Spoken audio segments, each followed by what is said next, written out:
چومتا ہے۔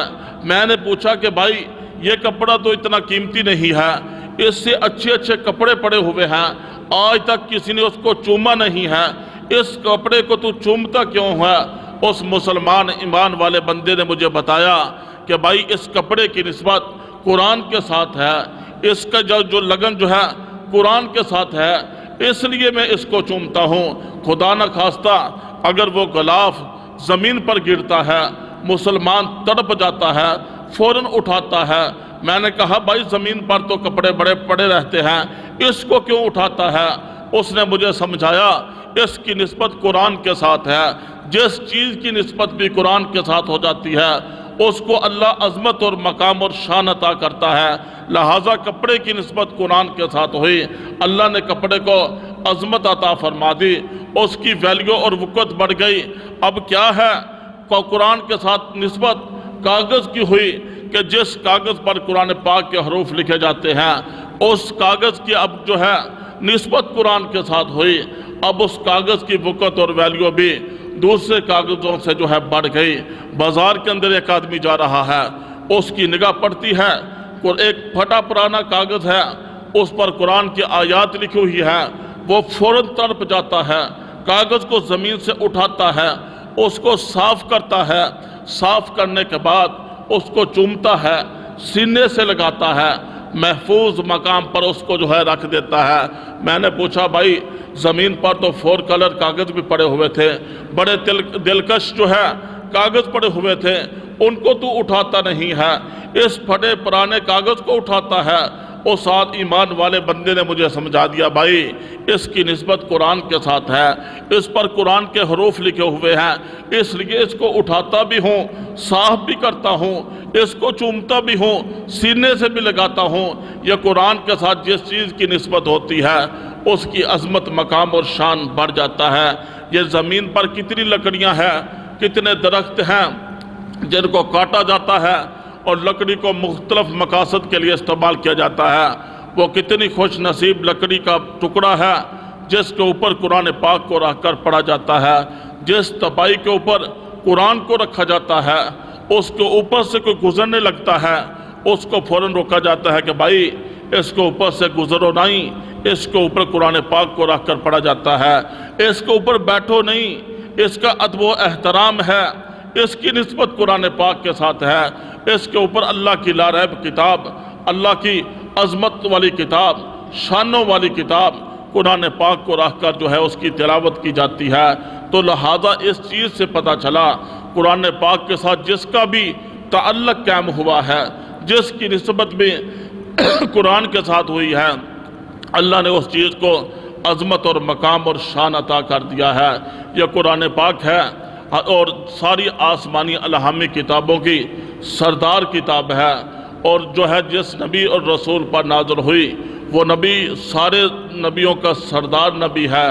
یہ اس کی عظمت مقام اور شان کے کیا کہنے، یہ قرآن پاک ہے۔ آج ہر روز ہم بسم اللہ الرحمن الرحیم پڑھتے ہیں۔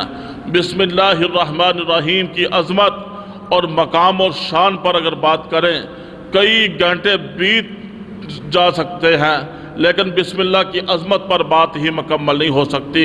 بسم اللہ الرحمن الرحیم جو بندہ پڑھتا ہے، یہ عام سی ایک آیت ہے، جو بندہ ایک مرتبہ بسم اللہ الرحمن الرحیم پڑھتا ہے اللہ تبارک و تعالی اس کو 10,000 نیکیاں عطا فرماتے ہیں، 10,000 اس کے گناہ معاف ہوتے ہیں، 10,000 درجے اس کے بلند ہوتے ہیں۔ یہ بسم اللہ الرحمن الرحیم ہے، شاید دنیا والوں کی نگاہ میں اس کی وقت اور ویلیو تھوڑی ہو، لیکن اس بسم اللہ الرحمن الرحیم کی عظمت مقام اللہ کے ہاں بڑی ہے۔ ایک بچہ ہے، باپ اپنے بیٹے کو جو ہے مدرسے کی طرف لے کر آتا ہے، مدرسے کی طرف لے کر آتا ہے، دل کے اندر خواہش اور تمنا ہے کہ میرا بچہ حافظ قرآن بن جائے، قرآن کی عظمت کو سنا، قرآن کی عظمت کو دل کے اندر جگہ دی، اور ہمیشہ اللہ سے دعا کی یا اللہ میرے بچے کو حافظ قرآن بنا دے، میرے بچے کو دین کی سمجھ عطا کر دے۔ اب بچہ جو ہے چلنا شروع کیا ہے، لڑکھڑاتے ہوئے قدموں کے ساتھ باپ اپنے بیٹے کی انگلی کو پکڑتا ہے، مدرسے کی طرف لے کر آتا ہے، آگے قاری قرآن سے کہتا ہے کہ قاری صاحب یہ میرا بیٹا ہے، میں اس کو حافظ بنانا چاہتا ہوں، ادھر قاری قرآن کہتا ہے کہ بیٹا پڑھو بسم اللہ الرحمن الرحیم۔ جو ہی قاری قرآن اس معصوم بچے کو بسم اللہ الرحمن الرحیم پڑھاتا ہے، بچہ اپنی زبان سے بسم اللہ الرحمن الرحیم پڑھ لیتا ہے، اللہ تبارک و تعالی اس بسم اللہ کی برکت سے اس بچے کے ماں باپ کے سارے گناہوں کو معاف کر دیتا ہے۔ پھر اسی پر بس نہیں، اس بچے کے بھی جیسے استاد نے بسم اللہ پڑھائی اس کے بھی سارے گناہوں کو معاف کر دیتا ہے۔ بچہ تو معصوم عن الخطا ہے، اگر خدا نہ خواستہ بچے سے کوئی کوتاہی غلطی ہوئی ہے تو بچے کے بھی بسم اللہ کی برکت سے اللہ سارے گناہوں کو معاف فرما دیتا ہے۔ ایک آدمی فوت ہوتا ہے، اس کی بیوی کے پیٹ کے اندر حمل تھا، دنیا سے انتقال کر کے چلا گیا، اس کو قبرستان کے اندر دفن کر دیا گیا۔ ایک بزرگ کا وہاں سے گزر ہوا، کیا دیکھتے ہیں اس کی قبر جہنم کا گڑھا بنی ہوئی ہے، اس کو جو ہے جہنم کے اندر جو ہے سزا قبر کے اندر جو ہے اذیتیں اور سزا مل رہی ہے۔ وہ کیا دیکھتا ہے، اس کے کچھ عرصے کے بعد کیا دیکھتا ہے، اس کا دوبارہ وہاں سے گزر ہوا، جب دوبارہ وہاں سے گزر ہوا اسی قبر کو دیکھتا ہے کہ وہی قبر جس کے اندر پہلے عذاب ہو رہا تھا اب وہ قبر جنت کا باغ بن چکی ہے۔ تو پوچھا کیا وجہ ہے، ان کے گھر والوں سے بات کی، بتانے والوں نے بتایا کہ جب یہ آدمی دنیا سے انتقال کر کے گیا تھا، اس کی بیوی کے پیٹ کے اندر حمل تھا، اس کے بعد جو ہے اس کے ہاں بیٹا پیدا ہوا، جب اس کے بیٹے نے چلنا شروع کیا، اس کی بیوی نے اپنے بچے کو انگلی پکڑ کر قاری قرآن کے سامنے بٹھایا۔ آج اس کے بچے نے بسم اللہ الرحمن الرحیم پڑھا ہے کہ جس بسم اللہ الرحمن الرحیم کی برکت سے اللہ نے اس کو عذاب قبر سے محفوظ کر کے اس کی قبر کو جنت کا باغ بنا دیا ہے۔ یہ بسم اللہ الرحمن الرحیم ہے۔ قرآن کی کتنی آیات ہیں، ایک ایک آیت کا سیکھنا 100 رکعت نفل سے بہتر ہے۔ اللہ کے محبوب نے ارشاد فرمایا قرآن پاک کی ایک آیت کا سیکھنا، ایک طرف جو ہے 100 رکعت نفل پڑھے جائے، دوسری طرف ایک آیت کو سیکھا جائے، لیکن ایک آیت کا قرآن پاک کی ایک آیت کا سیکھنا 100 رکعت نفل سے بہتر ہے، اور قرآن پاک کی ایک باب کا سیکھنا 1000 رکعت نفل سے بہتر ہے۔ یہ عظمت، مقام اور شان اللہ نے قرآن کو عطا فرمائی، قرآن کے ساتھ جڑنے والوں کو عطا فرمائی۔ پھر اسی پر بس رہی، ایک آدمی ہے قرآن پاک کو پڑھتا ہے، بڑی محبت سے قرآن پاک کو پڑھتا ہے، اب قرآن پاک تو اس کا جو ہے نازہ پڑا ہوا ہے، وہ بھی مکمل نہیں ہے، وہ جو ہے لڑکھڑاتی ہوئے زبان کے ساتھ اٹک اٹک کر جو ہے قرآن پاک کو پڑھتا ہے۔ اللہ کے محبوب نے ارشاد فرمایا جو قرآن پاک کو اٹک کر پڑھتا ہے اللہ نے اس کے لیے دورا ثواب رکھا ہے۔ پریشان ہونے کی ضرورت نہیں ہے، گھبرانے کی ضرورت نہیں ہے۔ جس کی آنکھوں کی بینائی کم ہو جاتی ہے جب وہ قرآن پاک کو دیکھ کر پڑھتا ہے، قرآن پاک کی آیات کو دیکھتا ہے، قرآن پاک کو محبت کے ساتھ دیکھتا ہے، اللہ اس کی نظر کو تیز کر دیتا ہے، اس کی بینائی تیز ہو جاتی ہے۔ پھر اسی پر بس نہیں، قرآن پاک تو ایسی عظمت والی کتاب ہے کہ جس کتاب کو صرف دیکھ لینے سے بھی ثواب ملتا ہے۔ دنیا کے اندر کتنی کتابیں ہیں، تورات ہے، زبور ہے، انجیل ہے، آسمانی صحائف ہے، انگلش کی کتاب ہے، ریاضی کی کتاب ہے، سائنس کی کتابیں ہیں، اور اسی انداز میں کتنی ٹیکنالوجی کی کتابیں ہیں، دنیا کی ہزاروں کتابیں ہیں کہ کسی کتاب کی طرف دیکھنا ثواب نہیں ہے، لیکن قرآن پاک ایسی اللہ کی کتاب ہے، اللہ کی آخری الہامی کتاب ہے کہ محبت کی نگاہ سے انسان قرآن پاک کو دیکھ ہی لیتا ہے، دیکھ ہی لینے سے انسان کو ثواب ملتا ہے۔ 5 چیزوں کو دیکھنا ثواب ہے۔ اللہ کے محبوب نے فرمایا بیت اللہ کو دیکھنا ثواب ہے، زمزم کو دیکھنا ثواب ہے، قرآن پاک کو دیکھنا ثواب ہے، ماں باپ کے طرف دیکھنا ثواب ہے، عالم دین کے چہرے کو دیکھنا ثواب ہے۔ یہ 5 چیزوں کی طرف دیکھنا ثواب ہے، ان میں سے قرآن پاک ہے جس کی طرف صرف دیکھ لینے ہی سے ثواب ملتا ہے۔ آج بزرگ بندے، آج جو ہے بوڑھے آدمی جو